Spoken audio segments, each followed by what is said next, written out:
اللهم صل وسلم وبارك على سيدنا محمد. ازيكم حبايب قلبي، عاملين ايه؟ يا رب تكونوا بخير وفي احسن حال. النهارده هنعمل مع بعض بقى طريقة عمل الرز بلبن زي بتاع المحلات بالظبط اللي بنجيبوه من بره. بتركات جديدة كده في البيت بتكون جميلة جدا. معايا كيلو من اللبن، ومعايا كوبايتين من الرز مغسولين ومتصفي منهم المية، ومعايا كوباية من السكر، وكوباية من جوز الهند، وكيسين من الفانيليا، ومعلقتين كبار من اللبن البودرة، ومعلقتين كبار من الكريم الشانتيه، وكمان معايا 3 معالق كبار من النشا. طبعا اصلا الرز بتاعي بينزل النشا بتاعته، وكمان معايا 3 معالق كبار من النشا. لو حبيت ان انا ازود معايا وانا بعمل ممكن ازود معلقة كمان من النشا بس. في حلة على النار بقى، وهجيب الرز بتاعي وابدأ احطه كده في الحلة. كوبايتين من الرز عليهم 4 كوبايات ونص من المية. مية عادي من الفلتر عندنا او من الحنفية عادي جدا، مش مية دافية ولا حاجة. هسوي فيها الرز، هسوي الرز معاه كده على نار متوسطة، مش عالية قوي علشان ما يتلسعش معايا من تحت. انا عايزاه يكون طري مش ناشف. طبعا اكيد انتوا كلكم عارفين حاجات دي. كمان بقى اغطي الرز بتاعي واسيبه يستوي براحته، وبعد كده ارجع له تاني.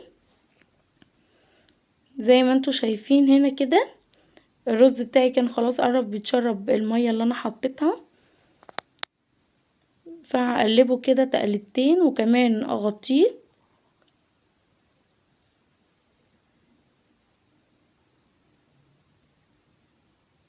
طبعا ما تنسوش اللي مش مشترك في القناة يشترك في القناة حبايب قلبي، ويفعل زر الجرس، وتدعموني بشير وسبسكرايب واللايك الجميل منكم. وان شاء الله تصلوا على النبي في الكومنتات، دي اهم حاجة، ودي امانة بينا كده وبين بعضنا قدام ربنا ان شاء الله. زي ما انتوا شايفين بقى هنا هجيب المكونات بتاعتي على اللبن كده على البارد، هقلبهم مع بعض. احط اول حاجة كوباية من السكر، وكمان انا زودت، هتشوفوا دلوقتي ان انا زودت ربع كوباية كمان من السكر، وطلع معايا مظبوط جدا ومش مسكر ولا عادب خالص، لا جميل ومظبوط جدا جدا. لو اللي بيحب الحاجات المظبوطة على الكمية اللي انا عملتها يحط ايه كوباية وربع من السكر. وهنا بقى حطينا النشا والكريم شانتيه واللبن اللبن البودرة، وهنحط كمان الفانيليا او حطينا الفانيليا، وهقلب المكونات كده زي ما انتوا شايفين مع بعض.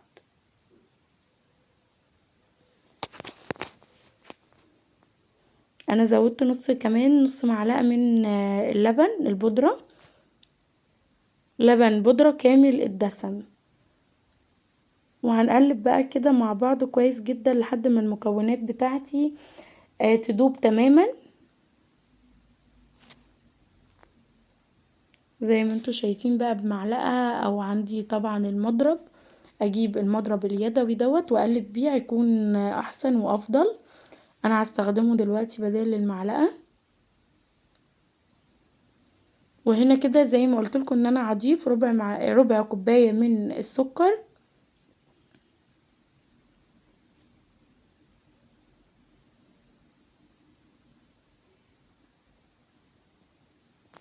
وهنا كده بقى هنبدأ نحط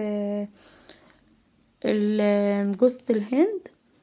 احط نص الكوباية واقلبهم مع بعض. اللي عايز يستبعد الخطوة بتاع جوز الهند، اللي مش بيحب يعني ان هي تكون معاه في الحلويات او الحاجات دي، عادي طبعا. والناس اللي مش بتحب جوز الهند في الحلويات ما تستغنوا عنها خالص، ما تحطوهاش عادي جدا، مش بتفرق قوي، بس هي بتديله طعم حلو يعني.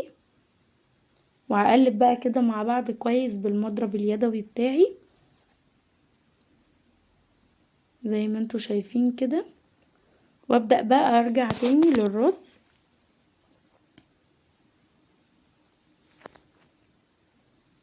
انزل بقى على الرز باللبن بقى بالمكونات بتاعتي اللي انا حطيتها على اللبن،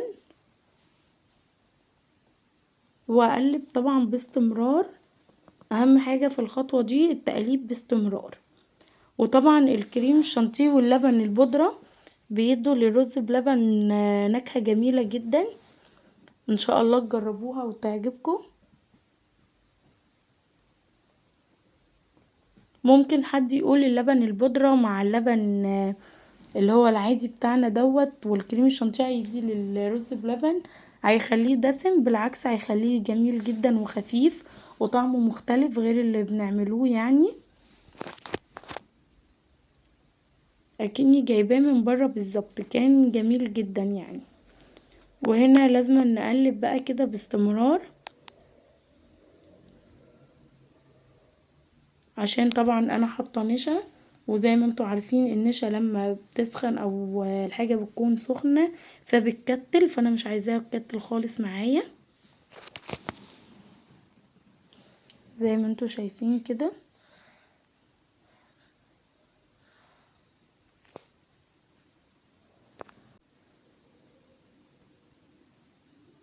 زي ما انتوا شايفين كده طبعا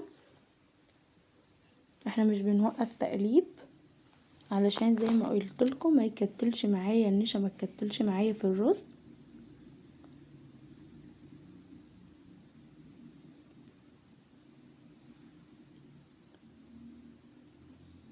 انا طبعا قعدت اقلب فيه كتير جدا، بس انا كنت بوقف الفيديو وارجع لكم تاني عشان ما طولش عليكم في الوقت بتاع الفيديو.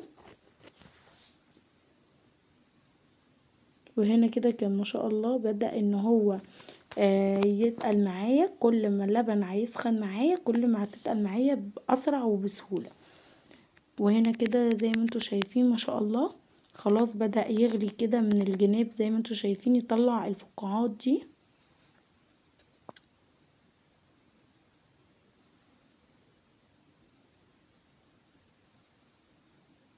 شايفين هو خلاص كده تقل معايا بقى تمام خالص كده. اتمنى ان هو يكون باين في الفيديو القوام بتاعه ما شاء الله جميل جدا بجد، وما اخدش وقت ولا مجهود خالص. سريع وسهل، حلو للاطفال. وكمان لو لينا احنا او جالنا ضيوف وعايزين نعمل حاجة تكون سريعة، الرز بلبن ده سريع جدا جدا. يعني اكني وقفت عملت صينية كيكة كده يعني بجد ما اخدش وقت وحلو قوي. ان شاء الله تجربوه بالطريقة دي وان شاء الله يعجبكم. وطبعا ما تنسوش تقولولي اللي يجربه ما ينساش يقولي ان هو ان شاء الله يعجبكم. واتمنى ان شاء الله ان الفيديوهات بتاعتي كلها تكون بتعجبكم وتكون عند حسن ظنكم وتستفادوا منها بحاجة كويسة. وهنا كده كان الرز بلبن بتاعي استوى وغرفته في الاطباق كده. طبعا بعد ما بنغرف الكمية بتاعتنا كلها بندخلها التلاجة حوالي نص ساعة او ساعة، بس بعد ما يهدى شوية برا عشان ما ينفعش ان احنا نحط الحاجات سخنة في التلاجة على طول. نسيبه يهدى شوية برا وبعد كده نرصه في التلاجة كده نص ساعة او ساعة وبعد كده نقدمه. بيكون مسك خالص، بيكون جميل جدا زي ما انتوا شايفين كده ما شاء الله.